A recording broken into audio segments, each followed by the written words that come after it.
Este, me confirman, por favor, que se esté viendo. Sí, perfectamente. Listo, muchísimas gracias. Muchas gracias al CIDE por esta invitación. Muchas gracias también al ingeniero Germán Holguín Londoño, al ingeniero Mauricio Holguín, que me han venido acompañando con este trabajo. Y nosotros desde el grupo de investigación de gestión de sistemas eléctricos, electrónicos y automáticos, le presentamos este trabajo de investigación que fue realizado, analítica de datos para la detección de pérdidas no técnicas en el sistema eléctrico de distribución inteligentes en el marco de la industria 4.0. Bueno, para esta presentación se va a seguir con este primer contexto del problema, y es que en el sistema eléctrico las pérdidas es aquella energía que se genera pero no es facturada, y estas pérdidas se dividen en dos tipos: las técnicas, que se dan durante el transporte y la transformación de la energía eléctrica debido a fenómenos naturales, como la disipación del calor en los cables o en los núcleos de los transformadores, entre otros. Por otro lado, están las pérdidas no técnicas, que son por motivos diferentes a la transformación y al transporte de la energía.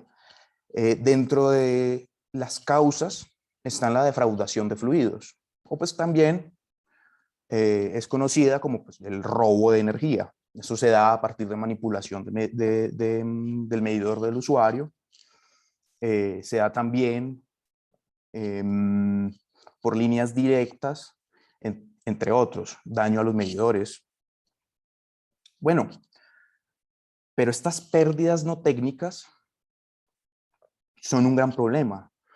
¿Y de qué tamaño es este problema? Pues se estima que para el 2020, según datos de la Comisión de Regulación de Energía y Gas y de la Unidad de Planeación Minero-Energética y de XM, expertos en mercado, todos adscritos al Ministerio de Minas y Energía de Colombia,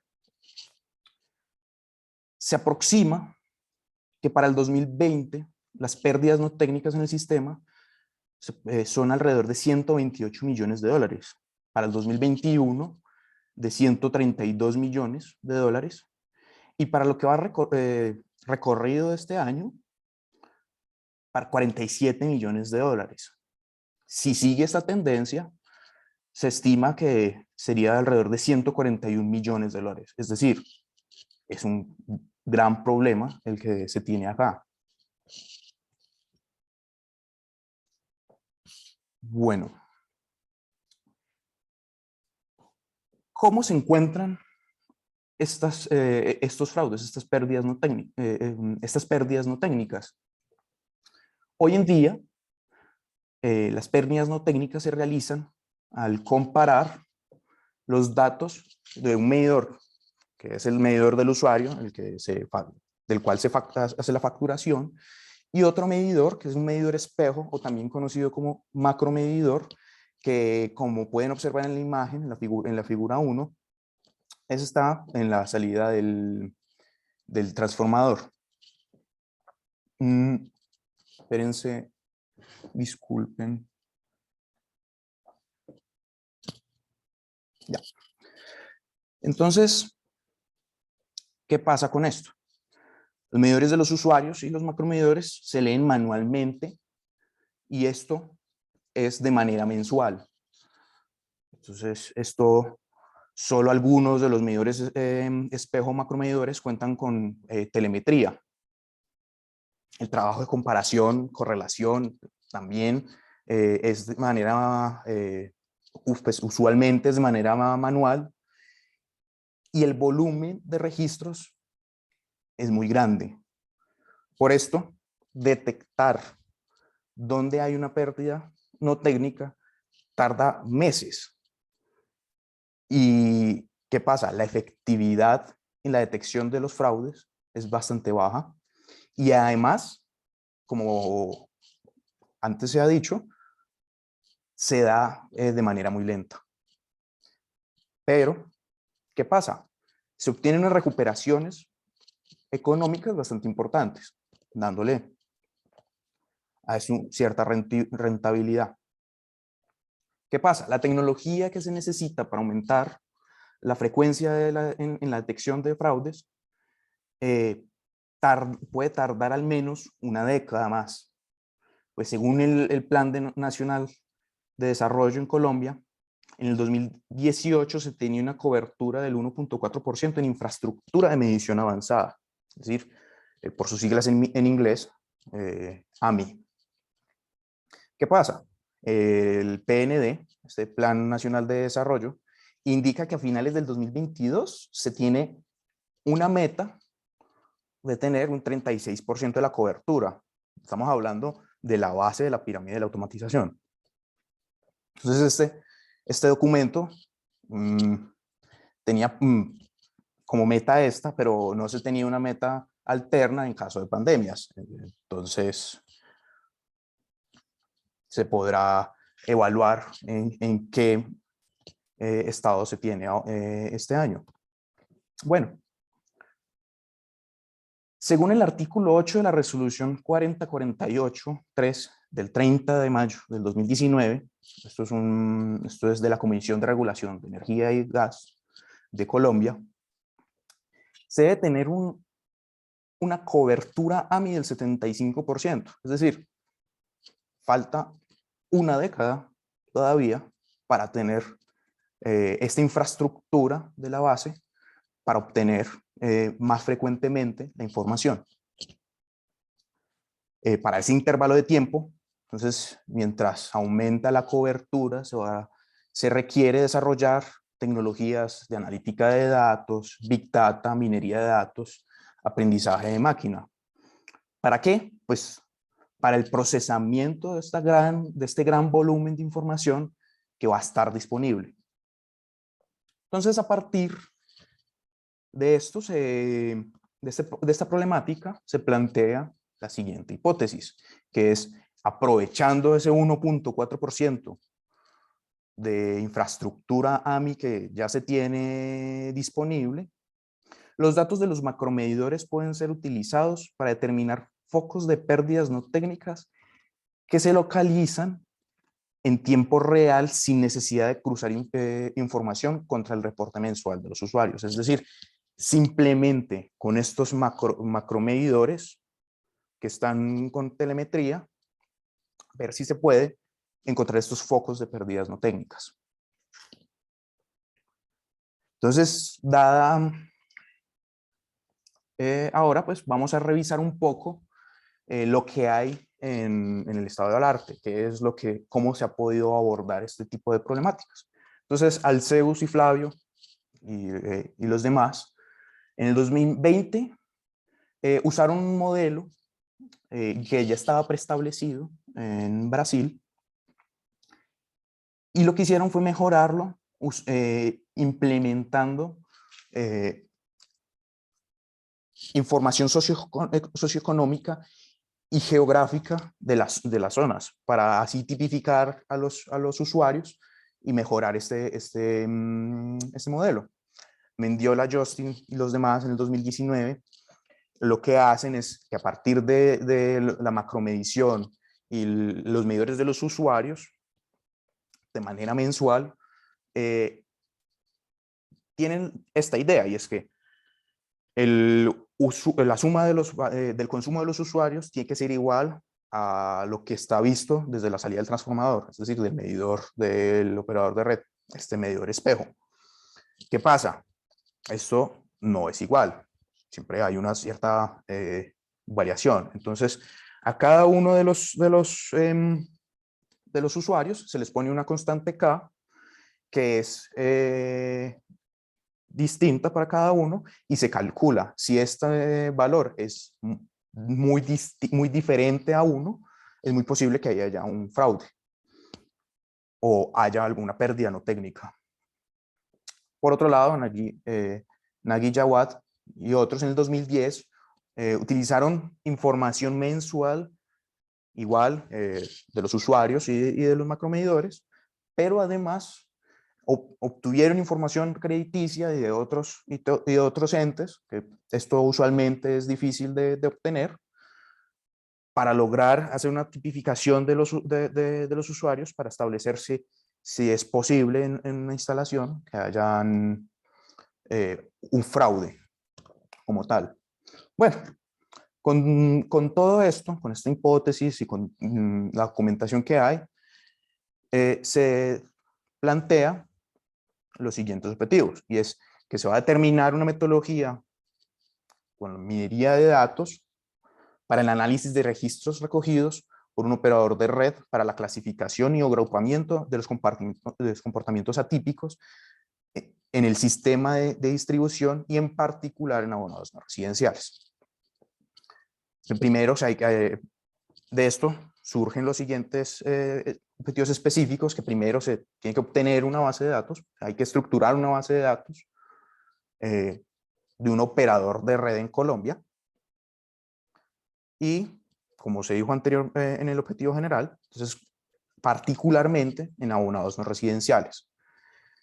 Utilizar técnicas de minería de datos para obtener esta base, para el modelamiento de la base de datos y ya cuantificar la capacidad de los modelos que se creen y de esta manera determinar comportamientos atípicos, que es en últimas lo que se desea del sistema. El sistema, pues, con estas pérdidas no técnicas. Bueno, ya con esto se plantea la siguiente estructura. La estructura es, de acuerdo con los objetivos, es primero hacer la base, obtener la base de datos, estructurarla y obtener las etiquetas. A partir de una base de datos etiquetada, se crea con técnicas, a partir de técnicas de aprendizaje supervisado, y como este es un problema de Big Data, tiene que ser escalable, con estos modelos ya se plantea una experimentación, un diseño de sus experimentos, y posteriormente ya un análisis de los resultados. Bueno, lo primero que se hizo es obtener un acceso a los datos, y muy amablemente el operador de red, EPM, Empresas Públicas de Medellín, en Colombia, brindó la información desde el 1 de diciembre del 2020 hasta el 31 de agosto del 2021. Entonces, ¿qué se entregó? ¿Qué entregaron? Lo que nos entregaron fue una base de datos con 672 macromedidores de usuarios no residenciales, uno a uno, 4 archivos separados por comas, CSVs, con diferentes frecuencias de muestreo. En total, de manera numérica y categórica, 88 variables y 23.5 millones de registros en total. Entonces, con toda esta información, lo primero que se hace es realizar una depuración y consolidar luego de haber hecho esta depuración. Entonces, primero se hace un filtrado de las variables y registros que tienen un total o casi total ausencia de datos. Por otro lado, se eliminan equipos que no son macromedidores, porque hay algunos que pasaron que no eran macromedidores. Y luego se hace una consolidación de estas tablas alineados con la tabla de menor frecuencia. Bueno, al final se obtiene una base de datos consolidada que ya pasa a 10 variables numéricas y 3.716.053 registros finales. ya ahora se revisa las etiquetas que se tienen. Entonces, ¿qué pasa? Una cuadrilla es enviada por parte de DPM a revisar una instalación.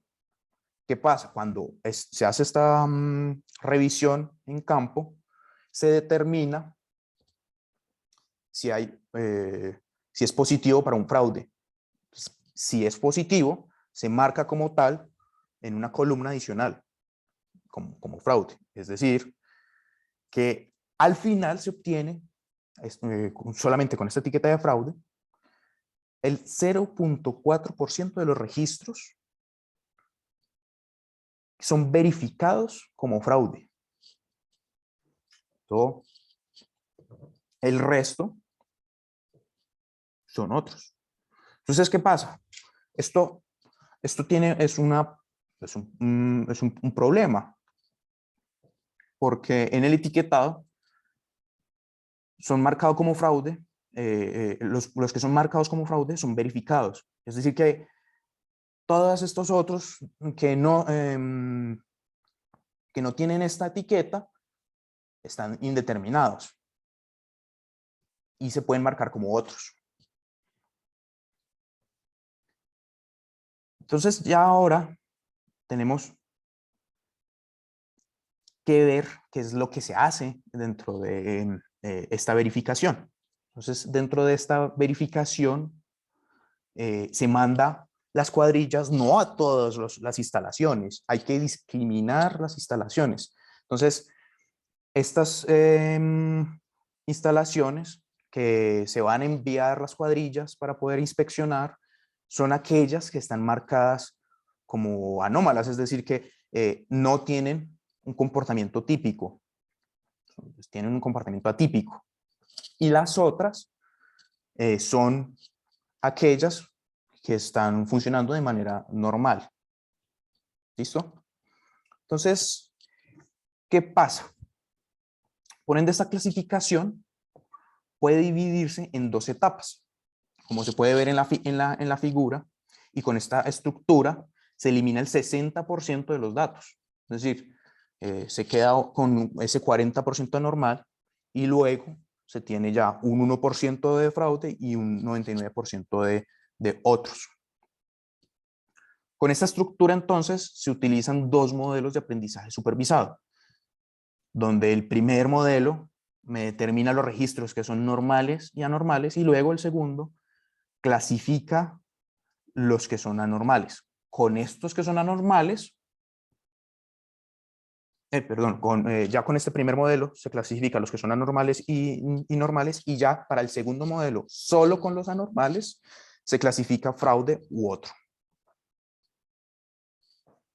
Entonces, sabemos la etiqueta que fraude, que fue verificada.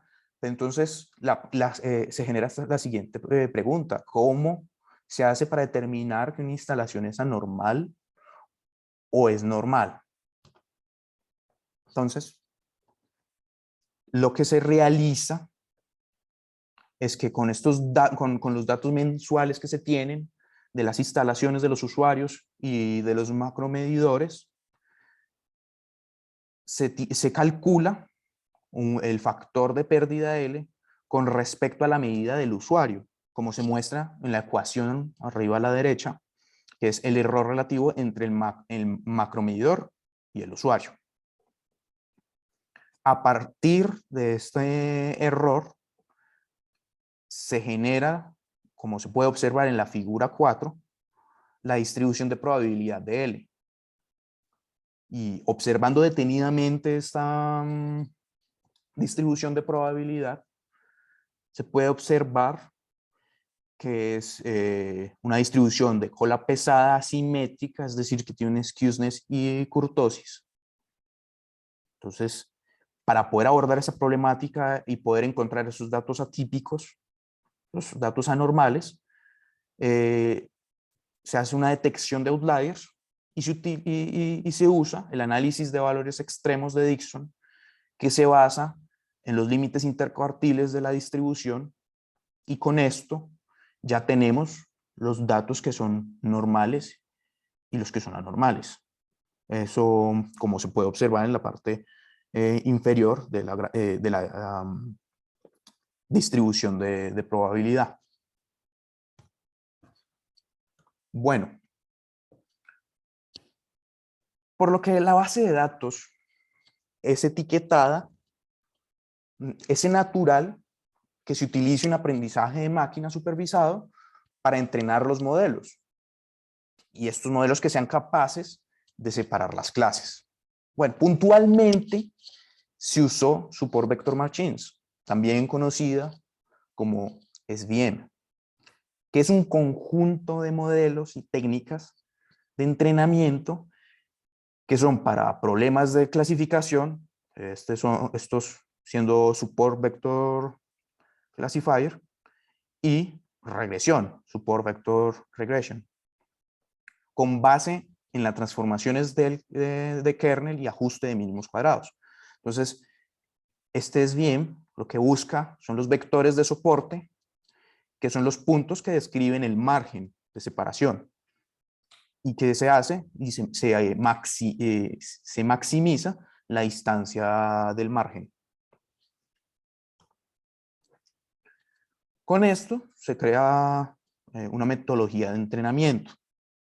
Se realizaron pues varias pruebas con los distintos kernels que hay y se seleccionó al final para un clasificador con kernel de base radial o RBF. Es decir, con todas las pruebas que se hicieron con los distintos kernels, se seleccionó el que mejor resultado dio. Como este es un problema de Big Data Analytics, la metodología en el entrenamiento debe ser escalable, que vamos a obtener un gran volumen de datos. Para esto se utiliza el bootstrapping. Como se puede ver en la figura 5, se permuta aleatoriamente esta base de datos y se extrae un bloque de tamaño T. Con ese bloque se entrena un modelo y se procede a actualizar las métricas de desempeño de manera recursiva.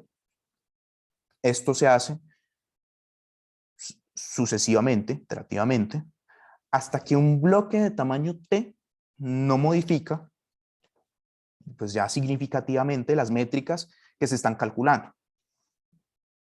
Esto es solo para un valor de T, ya que este valor T varía desde 0.1% hasta el 65% de la base de datos. Para el primer modelo se usó 35 valores de T y por otro lado, el segundo modelo se tomó 62 valores. Como pueden observar, esto va aumentando, entonces es necesario que sea esto, como es bastante grande, entonces se va a requerir una infraestructura bastante potente. ¿Qué pasa? Como ustedes observan, ustedes van a tener un valor de T, se va a hacer iterativamente, es decir, se van a hacer varios modelos, se van a tener varios resultados y así sucesivamente para distintos valores de T. Entonces vamos a necesitar una infraestructura de cómputo bastante grande. ¿Qué se necesita? Se requiere como tal, pues se usó una computación en la nube, 32 núcleos, es decir, 64 CPUs, AMD EPIC, 128 GB de RAM, 500 horas de cómputo y 50 GB de transferencia. Si se contratara esta instancia de cómputo en Azure, en Amazon Web Services, en AWS, costaría alrededor de $1,100. A nivel de software, se usa computación paralela multiproceso en una distribución Linux Ubuntu, el control de despacho utilizando Bash Script.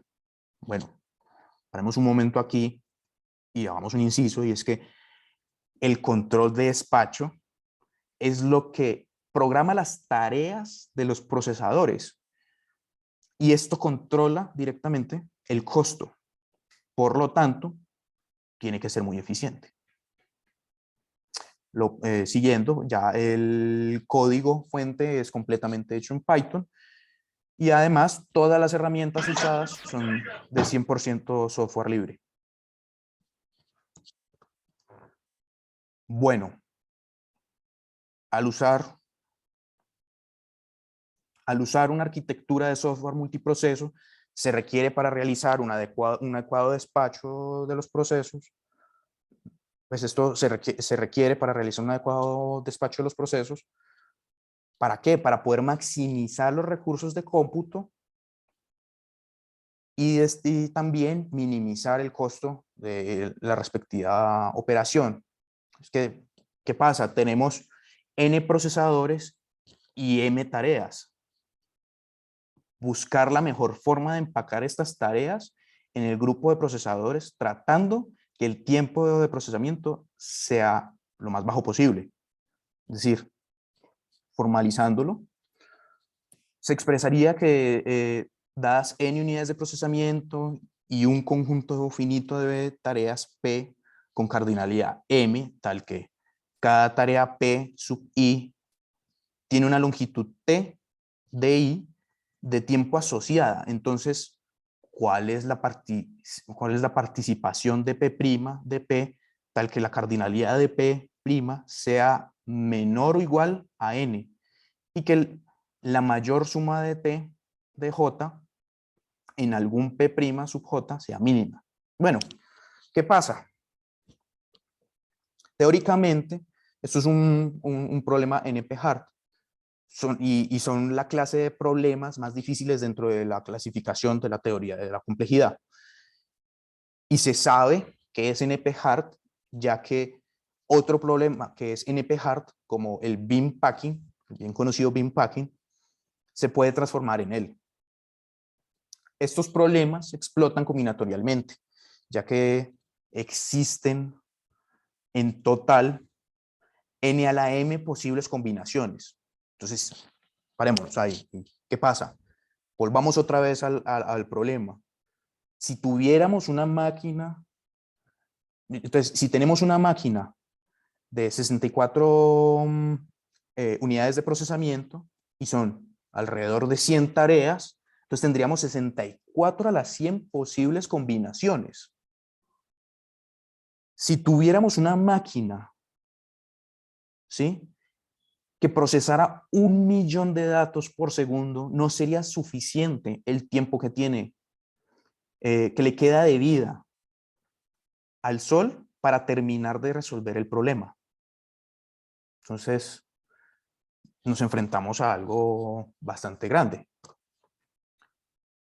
Entonces, este problema se resuelve usando un greedy algorithm o una estrategia avara, puntualmente una técnica offline llamada first fit decreasing. ¿Y esto por qué se puede usar? Pues ¿por qué se puede usar una técnica offline? Porque se puede obtener los tiempos de manera a priori. ¿Y qué pasa? Que está comprobado que la respuesta que se entrega no es más grande que 1.7 veces la solución óptima. Esto es garantía de Johnson. Primero se estima a priori entonces los tiempos TDI. Es decir, cada tarea, cuánto tiempo va a tomar. Luego, estas tareas se van a ordenar de mayor a menor, de manera decreciente, y se hace un llamado continuo del algoritmo first fit, donde se toma la mayor tarea se ubica en su contenedor y ya ahí se establece el límite del mayor tiempo. ¿Qué pasa? Se toma la siguiente tarea para tratar de ubicarla en el próximo contenedor donde quepa. Y si ya no se tiene contenedores en donde estas tareas quepan, se ubican los sobrantes en donde el costo, en donde el incremento de costo, es decir, si se ubica y pasa ese límite, entonces se vuelve a tomar se toma un nuevo límite como tal, que va a ser más largo, pero se ubica de manera que el costo de ese incremento sea lo menor posible.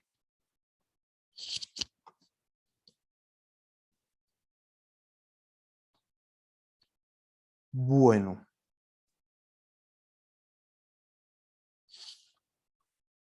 Bueno.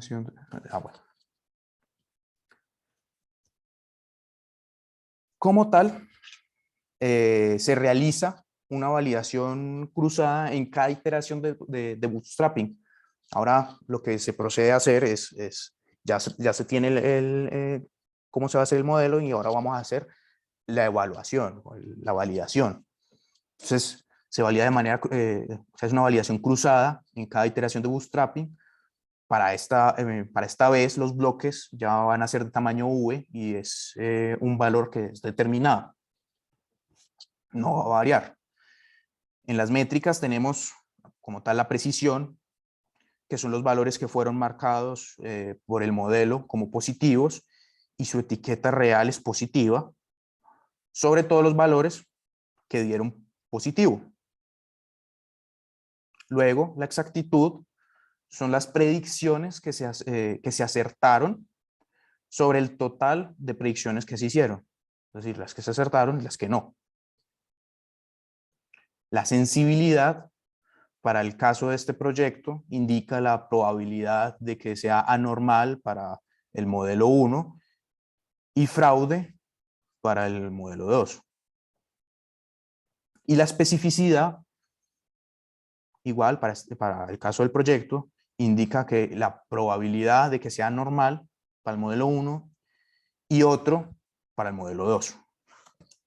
Entonces, teniendo en cuenta esto, ya se obtienen los siguientes resultados. Como tal, para el modelo 2, esta tabla para los distintos valores de bloque porcentajes T que se tomaron. Y como se puede observar, se ve se ve que se estabiliza en ciertos valores. Esto se puede observar de mejor manera en esta siguiente diapositiva, en donde para valores de precisión, en valores T pequeños, la variación es muy alta y debido al sesgo se obtiene un valor virtualmente alto. A medida que se va aumentando el porcentaje de la base de datos, va estabilizándose y por las aproximaciones del comportamiento por regresiones, si estos representan adecuadamente el modelo, entonces si se tiene una tolerancia del 1 por 10 a menos 3, pues ¿qué pasa? Si yo tomo el porcentaje, el valor T de adelante, menos el valor T, que es el T menos 1, esa diferencia, si tenemos una tolerancia de 1 por 10 a la menos 3, entonces pararíamos en el 40% de la base de datos. ¿Qué pasa con esto? Con las estimaciones de tiempo, esto tomaría alrededor de 4 días en terminar de entrenar el modelo. Entonces, siendo un poco más laxos con el valor de parada y pasándolo a 3 por 10 a la menos 3, pasamos de un 40% de la base de datos a un 30% y demorando ya simplemente un día y medio. Continuando, las métricas para el modelo 2, como pueden observar, también se va estabilizando a medida que aumenta la base de datos, pero la sensibilidad, es decir, la posibilidad, la probabilidad de fraude para el modelo 2 pues, se mantiene bastante alta. Esto es decir, va a ser cuando se detecte un fraude, vamos a tener una gran certeza de que en esa instalación va a haber un fraude. Como podemos observar en esta diapositiva, igual, a medida que aumenta la base de datos, va estabilizándose el valor de precisión. Bueno, como tal para las conclusiones, entonces, para el análisis de los datos que vienen de los equipos de macromedición en un operador de red, se diseñó e implementó una metodología utilizando aprendizaje de máquina supervisado clásico, que es capaz de clasificar registros como fraude con un 68% de exactitud y más del 98% de sensibilidad. Es decir, que vamos a tener una gran certeza de que ahí va a haber un fraude. A partir de un modelo de Monte Carlo, se demuestra que el método de entrenamiento es escalable y que tiene una convergencia al utilizar bloques aleatorios de la base de datos obtenida. Esto es muy importante, teniendo en cuenta que a futuro vamos a tener un gran volumen de datos. Y ya por último, las cuadrillas que normalmente se despachan con la metodología actual tienen un porcentaje muy bajo de visitas efectivas para fraude. Este sistema aumentaría ese valor. No puedo poner el valor conocido en el documento, ya que no hay ningún documento público para poder referenciarlo, pero típicamente en el sector es bien sabido que la efectividad de fraude es alrededor del 3-5%. Y según los resultados, se estaría aumentando en el orden del 60% esto, y teniendo en cuenta pues, la conexión jerárquica del modelo. Es decir, primero que se clasifique anormal, normal, y luego fraude u otro. Luego ya pasamos a las recomendaciones. ¿Y qué pasa? La infraestructura AMI va a crecer paulatinamente, como bien se dijo a inicios de la presentación, siguiendo la filosofía de la industria 4.0, donde la base de la pirámide son los datos. Entonces, ¿qué pasa? Se debe invertir en la correcta configuración y parametrización de los equipos. ¿Para qué? Para obtener unos datos que sean adecuados. Uno de los objetivos últimos de la industria 4.0 es la decisión basada en los datos, es decir, el data driven. Es por eso que se debe tender a desarrollar las tecnologías que son necesarias en cada capa de la pirámide de la automatización para efectivamente tener una transformación digital. Entonces, estamos teniendo, como se pueden ver, grandes inversiones, pero hay que seguir en este camino. Bueno, ya con esto vamos a tener mapa para unos trabajos futuros. Como bien se dijo